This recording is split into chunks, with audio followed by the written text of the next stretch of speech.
اس لیے بنیادی بات، اس وقت جو دنیا کا کفر ہے وہ کسی بھی عنوان اور کسی بھی نام سے ہمارے سامنے آ کر جو سب سے پہلا وار ہم پہ ہو رہا ہے وہ ہمارے نور ایمان پر ہو رہا ہے،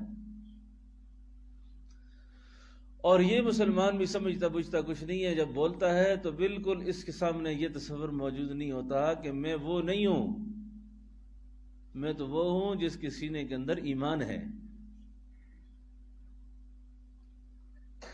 وہی دہریوں والے خیالات، وہی کفار والے خیالات، وہی منکر لوگوں والے خیالات، انہی والی باتیں ہمارا میڈیا زبان زد عام ایک ہی بات چل رہی ہے، بھئی اللہ کا کام بھی ہے کچھ کہ نہیں اس میں، کہ اللہ نے بھی کچھ کرنا ہے۔ لا الہ الا اللہ، لا الہ الا اللہ، یہ وہ سبق ہے جس دعوت کو اللہ نے 1,24,000 نبیوں کے ذریعے سے امت کو دی۔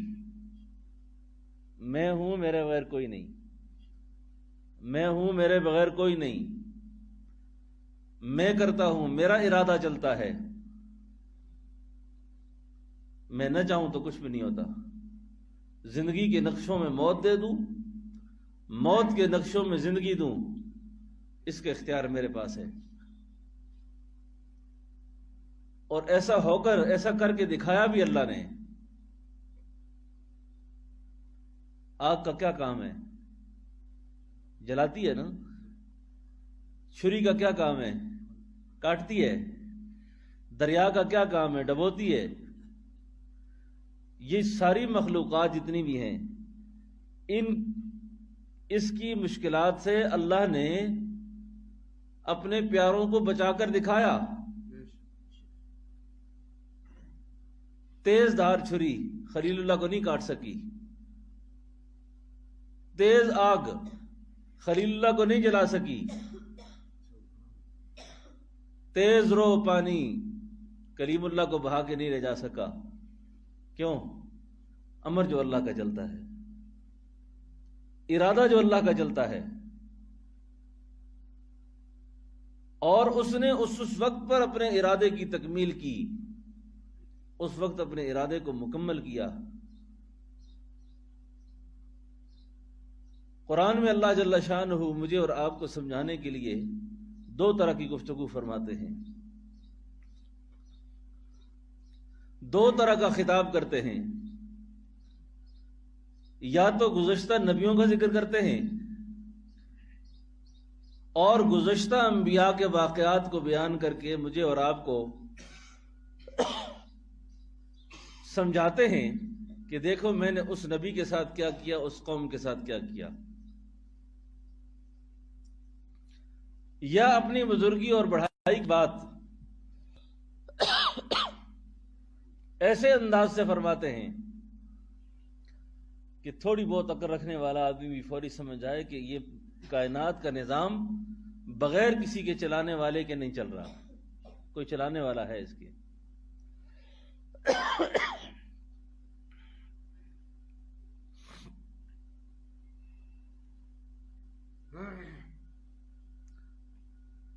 یونس علیہ السلام اللہ کے پیغمبر ہیں،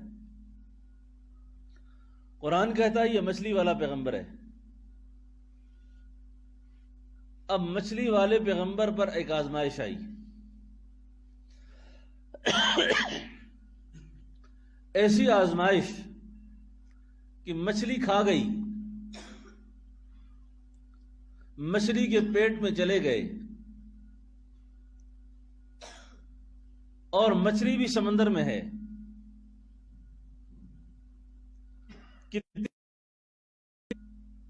قرآن کہتا ہے وَظَنُّونِي إِذْ ذَهَبَ مُغَاضِبًا فَظَنَّ أَن لَّن نَّقْدِرَ عَلَيْهِ فَنَادَىٰ فِي الظُّلُمَاتِ۔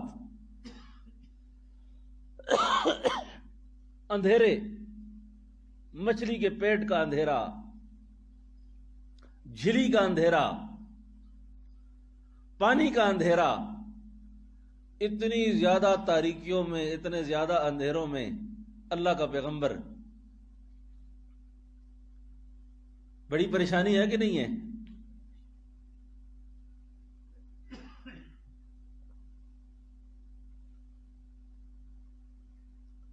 اس کے سامنے یہ کرونا ورونا کچھ چیز نہیں ہے. کتنی بڑی پریشانی ہے. اب اس پریشانی میں اللہ نے اپنے پیغمبر کو بچا کے دکھایا، اور بچا کے جب دکھایا اور اس کا سبب بھی بیان کیا کہ میں نے اپنے پیغمبر کو کیوں بچایا، کیسے بچایا. اب پریشانی آئی ہے نا، تو پریشانی کا علاج یونس علیہ السلام نے اختیار کیا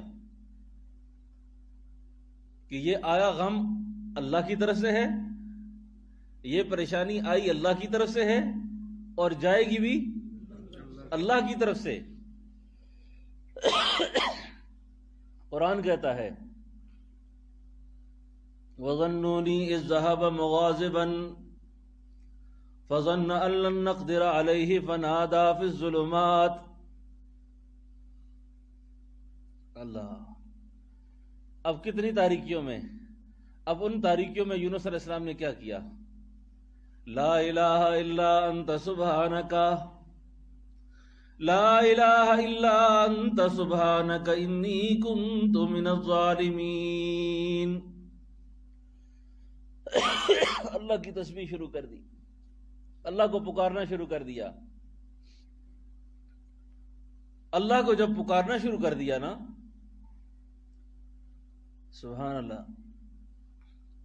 ہم پہ پریشانی آتی ہے نا، مشکل آتی ہے، ہم پھنستے کیوں ہیں؟ اللہ ہمیں اور کرب میں کیوں مبتلا کرتا ہے؟ اس کی وجہ یہ ہے کہ پریشانی آنے کے بعد ہماری فوری نظر جاتی ہے جیب پر، پھر جاتی ہے نظر ڈاکٹر پر، بڑے ہسپتال پر، اپنے حلقہ احباب پر. مجھے کیا مسئلہ ہے؟ مجھے کیا مسئلہ ہے؟ پیسہ جیب میں ہے، بڑے سے بڑا ڈاکٹر پکڑ لوں گا، بڑا ہسپتال دیکھ لوں گا، علاج بھی ہو جائے گا، پیسہ میرے پاس ہے، مجھے کیا کمی ہے؟ اس کو کہتے ہیں مخلوق. پھر اللہ مخلوق کے حوالے کر دیتے ہیں. پھر جس وقت ڈاکٹروں کے ہاتھوں، ہسپتالوں کے ہاتھوں، مخلوق کے ہاتھوں اچھا خاصا رسوا ہو جاتا ہے، آخر میں کہتا ہے پھر یار ابھی اللہ ہی کی طرف رجوع کرنا ہے، اللہ ہی نے کرنا ہے. یہ کام پہلے کرنا تھا کہ سب کچھ کے کرنے والے کون ہیں؟ اکبر. اب جس وقت یونس علیہ السلام اللہ کو یاد کرتے رہے، یاد کرتے رہے، یاد کرتے رہے. قرآن کہتا ہے وَإِنَّ يُونُسَ لَمِنَ الْمُرْسَلِينَ اذا بقى الى الفلك المشحون فساهم فكان من المدحضين للبث في بطنه الى يوم يبعثون. میرا مچھلی والا پیغمبر یونس اگر مچھلی کے پیٹ کے اندر مجھے یاد نہ کرتا نا، وہ جو میں نے ظلمات کا ذکر کیا نا، کتنے زیادہ اندھیرے تھے، اتنی زیادہ پریشانی تھی، اللہ فرماتے ہیں للبث في بطنه الى يوم يبعثون. تو قیامت تک یہ مچھلی کے پیٹ میں رہتا، قیامت تک یہ آزمائش ختم نہیں ہونی تھی. تو اس وقت بھی اس آزمائش کو ٹالنے کا جو طریقہ ہے وہ مسجدوں کو آباد کرنا ہے، نہ کہ مسجدوں کو ویران کرنا ہے.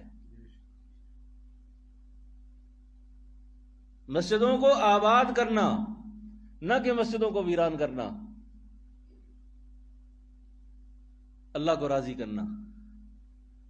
اور اللہ اتنے غفور الرحیم ہیں، ناراض باپ اتنا جلدی راضی نہیں ہوتا جتنا اللہ اپنے بندے سے جلدی راضی ہوتے ہیں. ناراض ماں کو راضی کرنا مشکل ہے، اللہ کو راضی کرنا کوئی مشکل نہیں. آئے اللہ کے سامنے روئے، اللہ کے سامنے روئے، مانگے اللہ سے، معافیاں طلب کرے. اور اللہ کا کام ہے اپنے بندے سے. لیکن یہ بات یاد رکھیں، فرائض کی غفلت وظائف سے پوری نہیں ہوتی. فرائض کی غفلت وظائف سے پوری نہیں ہوتی. چھوڑے فرض ہوں اور وظیفے سے نجات چاہتا ہو، ایسا نہیں ہوگا کبھی بھی. پہلے فرائض سے توبہ کرے. جو فرائض چھوڑے ہیں جو اللہ کی حدود توڑی ہیں ان سے معافی مانگے. مسئلہ ہمارا یہ ہے، نماز نہیں پڑھتے کہتے ذکر دیں، بے حیائی کو فروغ دے رہے کہتے ذکر دیں. فرائض کا وبال وظائف سے پورا نہیں ہو سکتا. جو اللہ کی حدود ہیں ان کا خیال رکھنا ہوگا. تو پھر اللہ جل شانہ دیکھیں اپنے بندے کی دعا اور التجا کو کیسے سنتے ہیں اور اس کو اس مشکل سے، اس ببر سے کیسے نکالتے ہیں. عقیدہ ٹھیک رکھو. کہیں بھی کوئی ایسی بات ہو رہی ہو اس پہ کان نہ دھرو. ہم مسلمان ہیں، ہمارا یقین اور ہمارا عقیدہ اللہ کی ذات پر ہے. اور قرآن کہتا ہے وَإِن يَمْسَسْكَ اللَّهُ بِضُرٍّ فَلَا كَاشِفَ لَهُ إِلَّا هُوَ وَإِن يُرِدْكَ بِخَيْرٍ فَلَا رَادَّ لِفَضْلِهِ. میں خیر کا ارادہ کروں تو کوئی نقصان نہیں دے سکتا، اور میں نقصان کا ارادہ کر لوں تو کوئی تمہیں نفع نہیں دے سکتا. اللہ اکبر. بدعمالیاں اور گناہ اس کی وجہ سے ایسی بیماریاں اور آفات، ایسے حالات اللہ پاک مسلط کرتے ہیں کہ ڈاکٹر بھی عاجز آ جاتے ہیں. بیماری کا علاج ہی سمجھ نہیں آتا.